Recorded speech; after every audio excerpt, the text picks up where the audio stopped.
መደበኛ የሚባለው ቅድመ አንደኛ ደረጃ ኢዲሌ ዱራ kan jedhaman ኢዲሌ ዱራ sadarkaa tokkoffaa kan jedhamu gulantaa lama kan ture tokko hanga 4 fi 5 hanga 8 amma fooyyeessuun tokko hanga 6 sadarkaa tokkoffaa 7 hanga 8 sadarkaa tokkoffaa giddugaleessa lammaffaa fi 9 hanga 12 sadarkaa lammaffaa ta'uun akka gurmaa'anii hojiirra oolan murtaa'eera.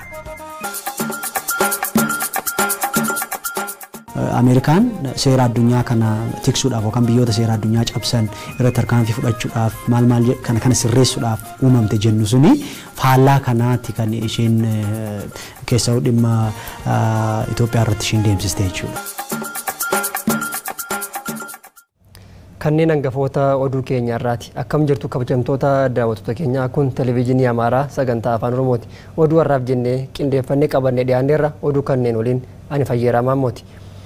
Bara 2014 irraa eegalee hojiirra kan oolu fooyya'insi sirna barnootaa taasifamu biiroon barnootaa naannoo Amaaraa beeksise.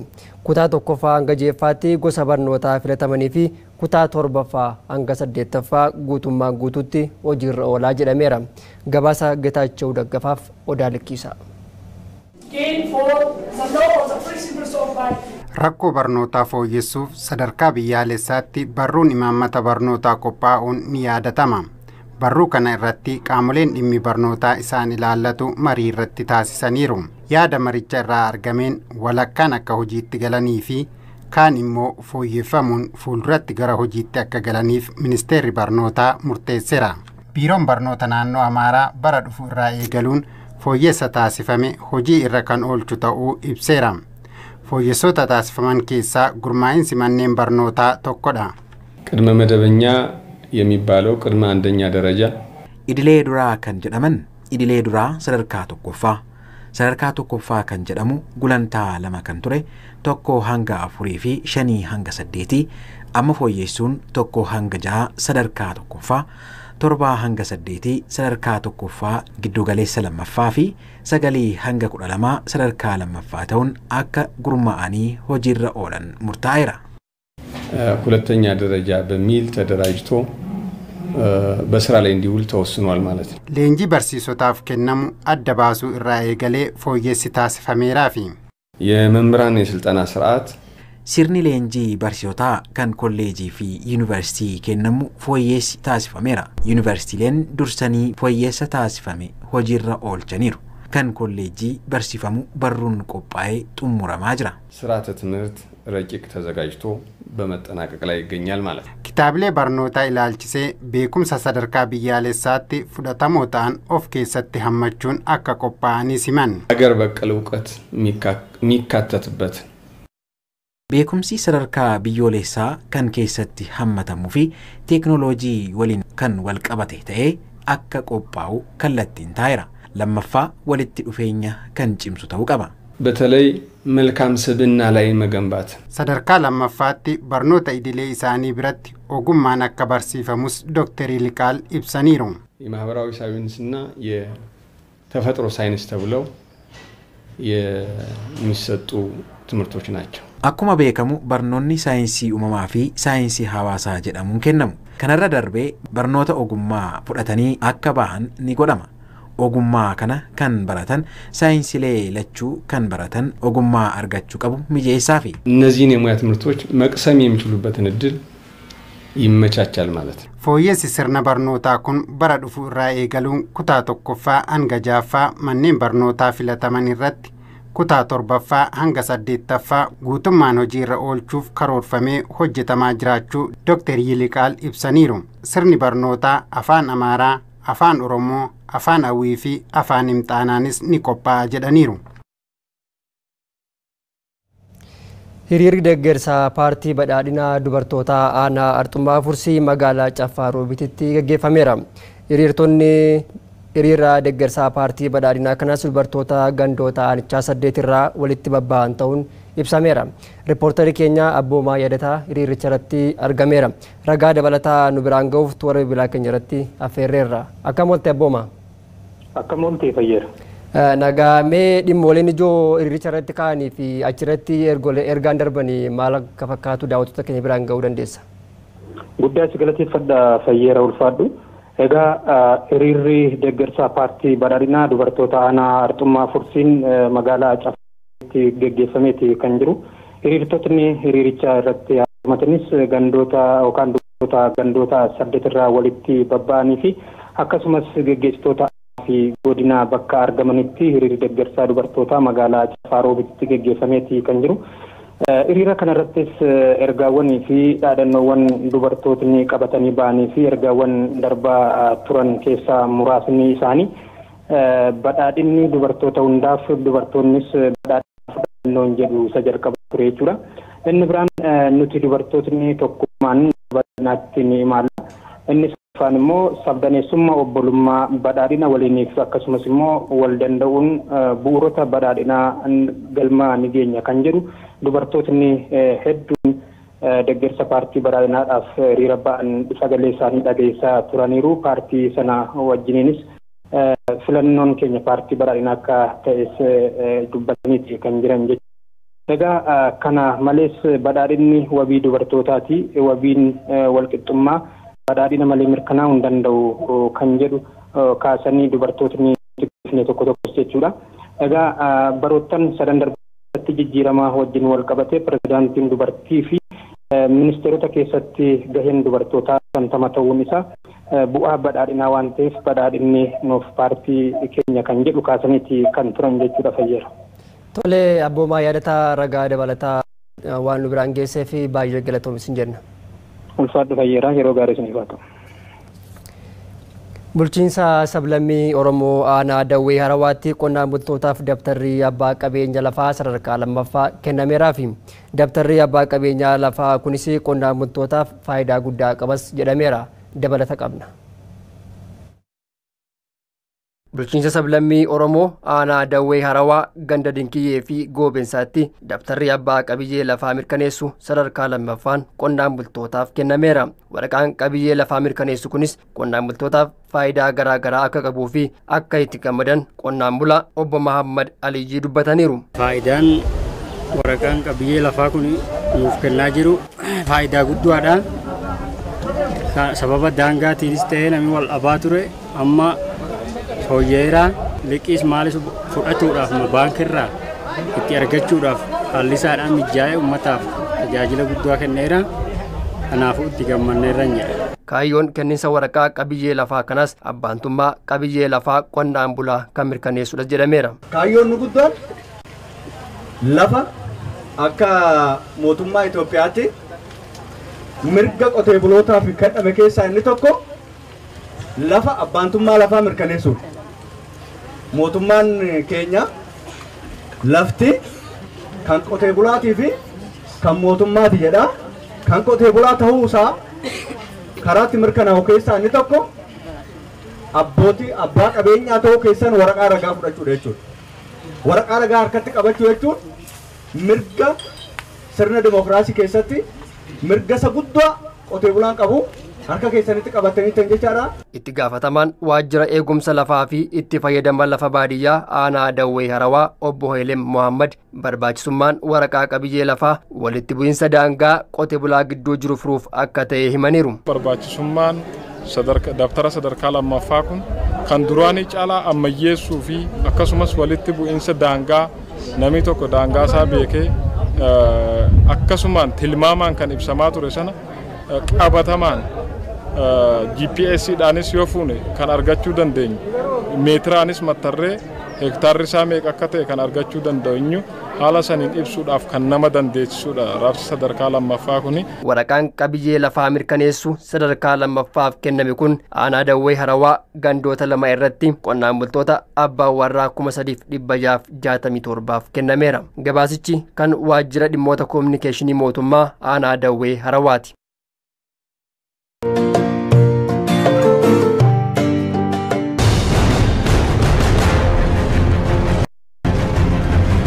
Itoophiyaatis, Jibuutiinis, Ameerikaanis, Ingiliizis, Jarmanis namuu fedhii biyya ofii beeksise.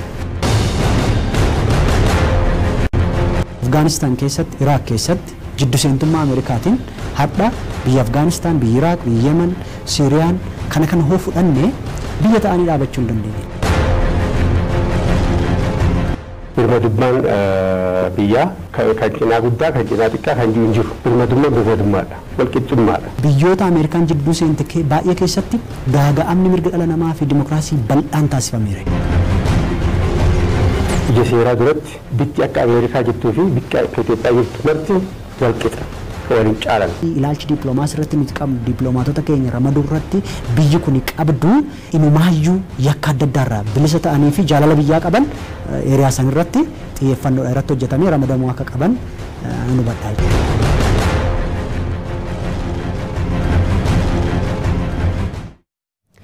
Oduuleen keenya akkuma tuufanitti jiru amma oduulee keenya damee Addis Ababaatti jira. Ameerikaa fi biyyoonni lixaa seera idil addunyaa cabsanii dhimma keessoo biyyoota garaagaraa gidduu seenuun seer maleessummaa fi fudhatama kan hin qabnedha jedhan hayyuuleen. Daani'el Malaakuu dabalata qaba.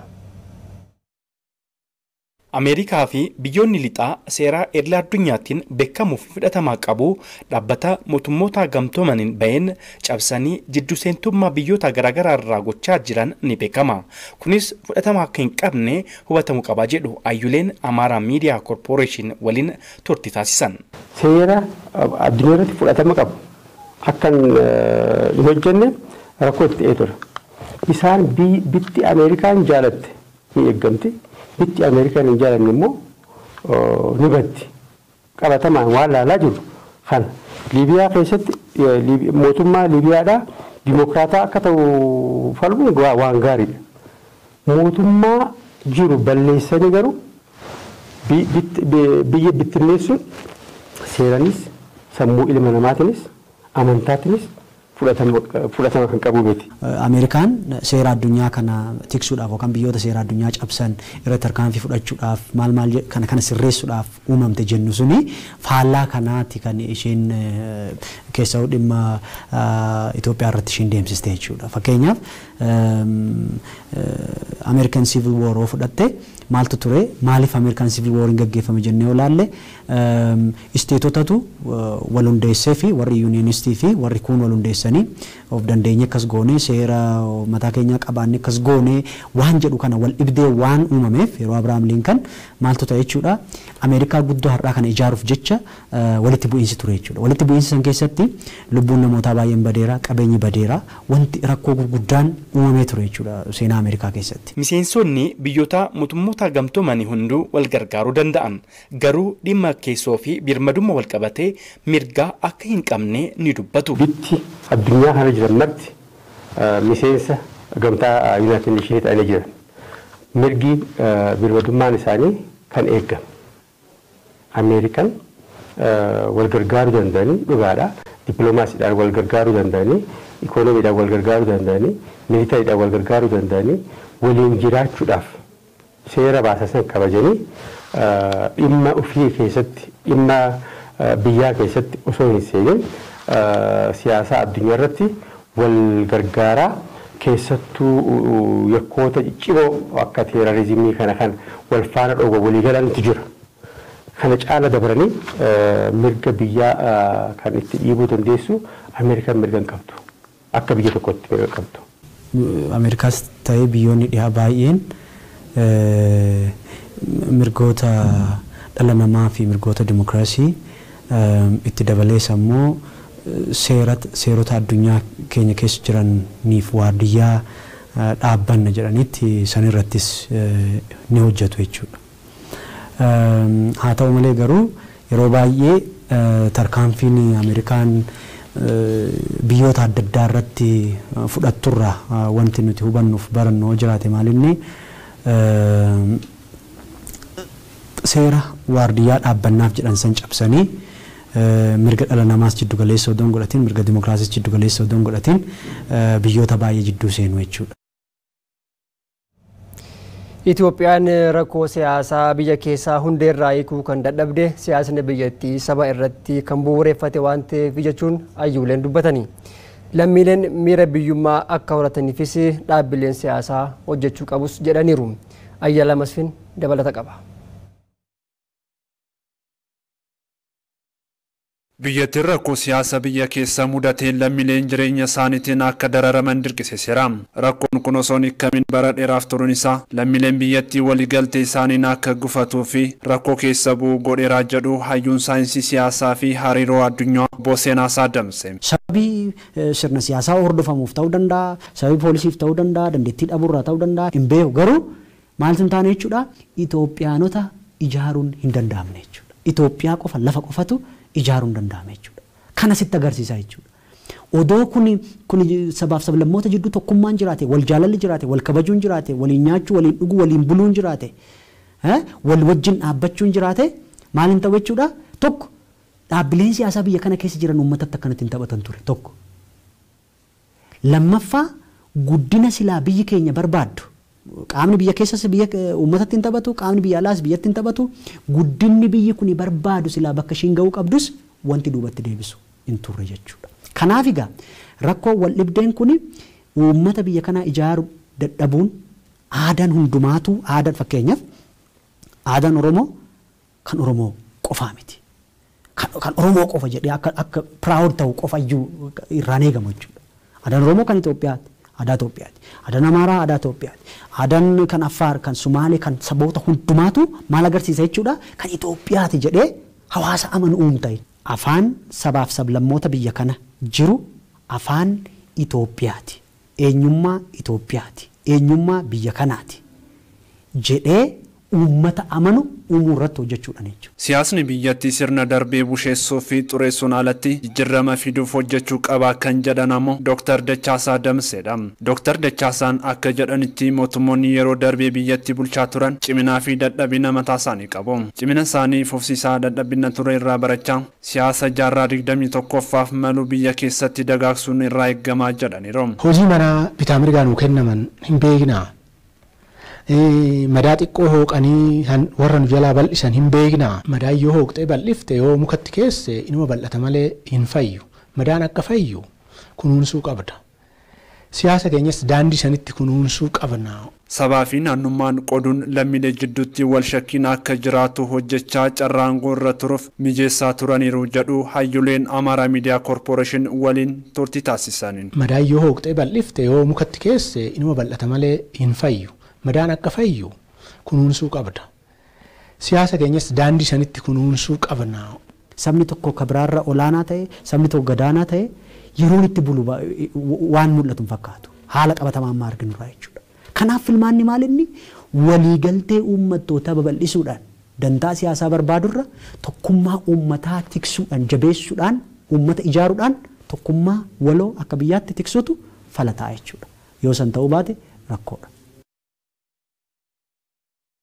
Kabajamtoota daawwattoota keenya oduuleen irraaf jennee qopheeffanne kanuma qophiilee keenyaaf waliin turtii gaarii isiniif haa ta'u.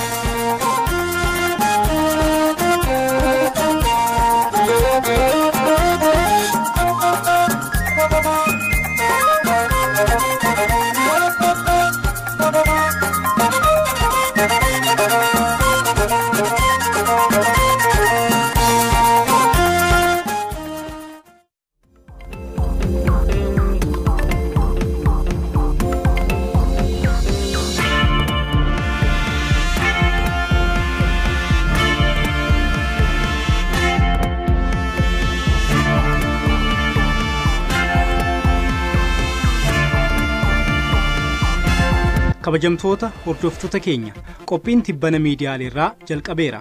Sagantaan kun dhimmoonni waqtaawaa miidiyaalee biyya keessaa fi alaan xiyyeeffannaa argatan qindeeffamanii kan itti dhiyaatanidha. Qopheessaan sagantichaa an Adam Said. Hanga xumura qophichaatti ni waliin akka turtaniif immoo kabajaan isin affeerra. Piroojeektoonni naannoo Amaaraa muummee ministeeraa Dr. Abiyyi Ahmadiin kan eebbifaman torbaan kana keessa ture. Kanneen keessaas warshaan sukkaaraa Xaanaa Balas waggoota 8 harkifatee ture isa tokko. Piroojeektichi karoora waggaa 60 ta'uu yaadachiisanii piroojeektoota jalqabaman akka Xaanaa Balas xumuruu fi eebbisiisuuf jabaannee hojjechuu qabna jedhaniiru. Warshaa zayita nyaataa WA abbaa qabeenyaa warquu ayitanaa'uun ijaarames eebbisiisaniiru. Sirna eebbichaa irratti haasaa taasisaniinis biyya abbootiin keenya dhiigaa fi lafee isaanii nu dhaalchisan nuti immoo dhaloota booruuf badhaadhina dhaalchisuun seenaa boonsaa qofa osoo hin taane dhaloota qamadii hin qadhanne uumuuf hundi keenya wal ta'insaan hojjechuu qabna jedhaniiru. Itoophiyaanonni hundi gamtaa fi tokkummaan biyyattii misoomsuu fi bilisummaa ishee kabachiisuu qabna kan jedhan muummeen ministeeraa Dr. Abiy qaamolee wal nyaachisuuf hojjechaa jiran irratti qabsaa'uu qabnas jedhaniiru. Muummeen ministeeraa Dr. Abiy Ahmad sagantaa ashaaraa magariisaas sadarkaa naannoo Amaaraatti magaalaa Dabra Maarqositti jalqabsiisaniiru. Sirna kanarratti bulchitoonni naannolee biroos kan argaman yoo ta'u ergaaleen tokkummaa fi obbolummaa darbaniiru.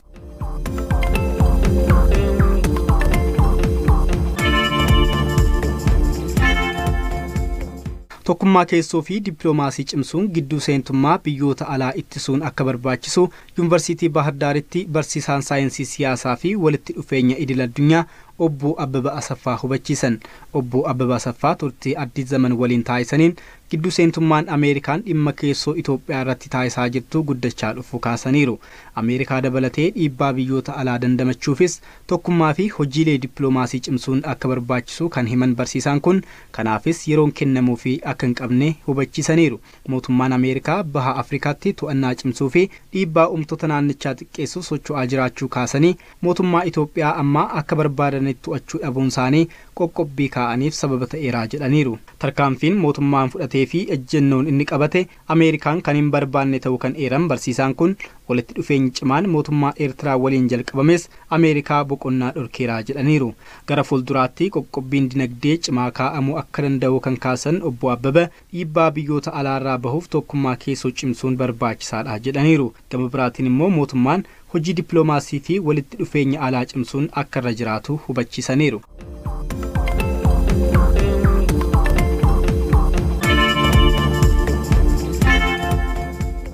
Qonnaan bulaan naannoo Tigraay qonnatti bobba'ee oomishuun deeggaramuurraa akka bahuuf mootummaan waan barbaachisu hunda gochaa jiraachuu biiroon qonnaa naannoo Tigraay beeksise. Bulchiinsa yeroo Tigraayitti ittaanaan itti gaafatamaa biiroo qonnaa fi misooma baadiyyaa Obbo Birhaan Araayaa uummanni hirkattummaa jalaa bahee akka of danda'uuf hojii qonnaa irratti xiyyeeffachuu akka qabu yaadachiisanii kaka'umsi amma jiru gaarii ta'us dubbataniiru.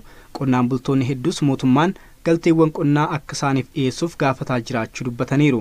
Bulchiinsi yeroo Tigraay hanqinni sanyii filatamaa akka hin qunnamneef dhiyeessaa jiraachuu ibsaniiru. Hanga ammaattis sanyiileen filatamoo gosa adda addaa kuntaala 66 ol dhiyeessuun danda'ameera. Dhiyeessi xaa'oon wal qabates xaa'oon kuntaala 800 ol naannichaaf bitamuu beeksisaniiru. Bara oomisha kanatti godinoota 5tti qonnaan bulaan miiliyoona 1 ol hojii qonnaa irratti akka hirmaatuuf mootummaan deeggarsa gochaa akka jiru ibsameera.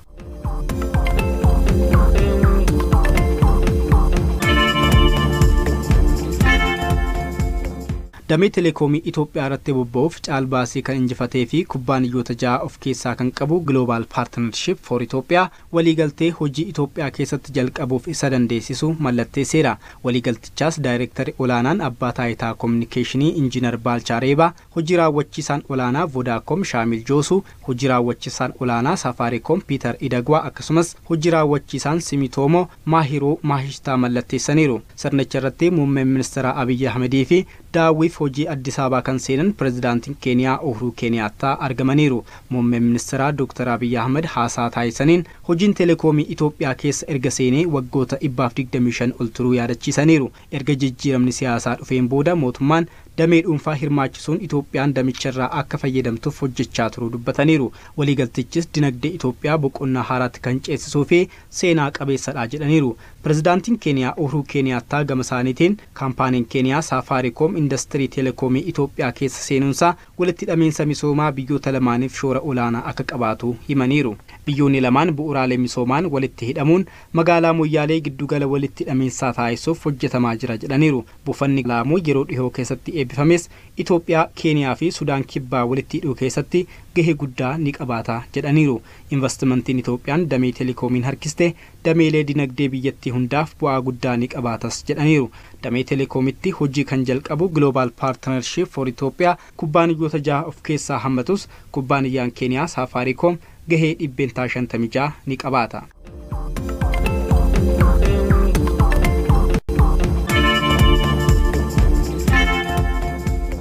Giiftii dureen Zinaash Taayyaachoo gumaacha isaan barnootaaf taasisaniin ministeera barnootaan beekamtiin kennameef. Sagantaa Sharaatan Addisitti gaggeeffame kanaan ministeerri barnootaa Dr. Geetaahuun Makuriyaa giiftiin duree Zinaash Taayyaachoo naannoowwan hundatti mana barumsaa ijaarsisuu isaanii beeksisaniiru. Mana barnootaa jalqabaa Shireetti erga dhagaa bu'uuraa kaa'anirraa kaasee hanga ammaatti manneen barnootaa 20 ijaarsisanii kan xumuran yoo ta'u kanneen keessaa 16 eebbifamuu Dr. Geetaahuun ibsaniiru. Manni barnootaa bu'uura biyya tokkooti kan jedhan Dr. Geetaahuun barnoonni dhimma mootummaa qofa osoo hin taane lammiin hundi dirqama kooti jechuun fudhachuun akka irra jiraatu hubachiisaniiru. Manneen barnootaa ijaarsa isaanii xumuraman alattis kanneen dhagaan bu'uuraa kaa'amee hojjetamaa jiran jiraachuu ibsameera. Ijaarsa manneen barnootaan alattis barattootaaf yuunifoormii, dabtaraa fi boorsaa deeggaruun keessumaa barattoota qaama miidhamtootaaf deeggarsa wiilcharii taasisaa jiraachuu himameera. Sirna beekamtii kennuu kanarratti kan argaman Pirezidaant Saalaworq Zawudee gama isaaniitiin hiree gara fuulduraa biyya tokkoo kan murteessu barnoota ta'uu kaasaniiru.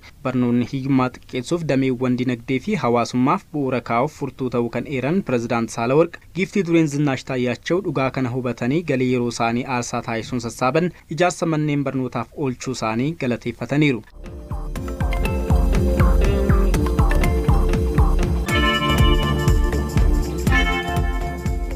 Chaayinaan sochii gidduu seentummaa biyyoota alaa maqaa mirga namoomaan Itoophiyaa irratti taasifamaa jiru mormite. Chaayinaan yaada ishee kana kan ibsite ministeerri haajaa alaa obbo Dammaqa Makonnin gorsaa mootummaa Chaayinaa fi ministeera dhimma alaa Waang Yuu waliin bilbilaan yeroo mari'atanitti. Marii isaanii kanaanis buqqaatota deebisanii dhaabuuf, bu'uuraalee misoomaa deebisanii ijaaruuf, mariiwwan uummataa mijeessuuf akkasumas qonnaan bultoota deeggaruuf mootummaan hamma danda'e raawwachaa jiraachuu kan eeran obbo Dammaqa Makonnin badiiwwan raawwatamaniiru jedhaman qulqulleessuu fi seeraan gaafachuuf akkasumas deeggarsa namoomaa dhaqqabsiisuuf hojjechaa jiraachuu ibsaniiru. Mootummaa fi uummanni Chaayinaa tattaaffii Itoophiyaan taasisaa jirtu ni hubata amantii jedhu akka qabanis ibsaniiru.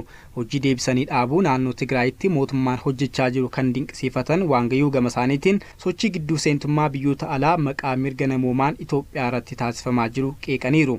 Biyyi isaanii ejjennoo ishee dhimma keessoo biyyoota biroo keessa seenuu dhiisuu isheetti akka itti fuftus himaniiru. Mariin hidha haaromsaa gamtaa Afrikaan furmaata akka argatuu fi kanas biyyi isaanii akka deeggartus ibsaniiru.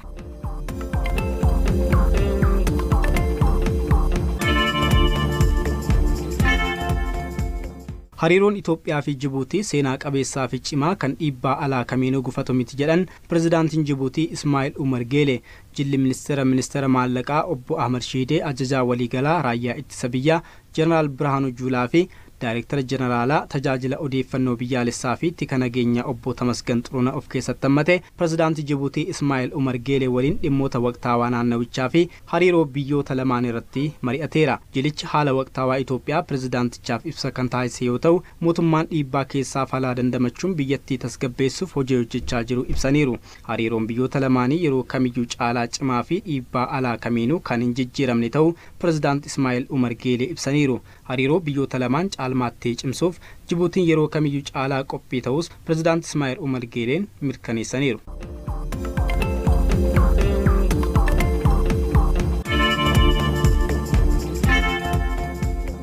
Egaan hordoftoota keenya qophiin tibbana miidiyaaleerraa torban kanaaf qindeeffannee kana fakkaata. Saganticha qopheessee kan isin biraan gahee an Adam Saidin ture. Torban dhimmoota gurguddoo miidiyaalee biyya keessaa fi alaan xiyyeeffannaa argatan qindeeffannee isin eegna.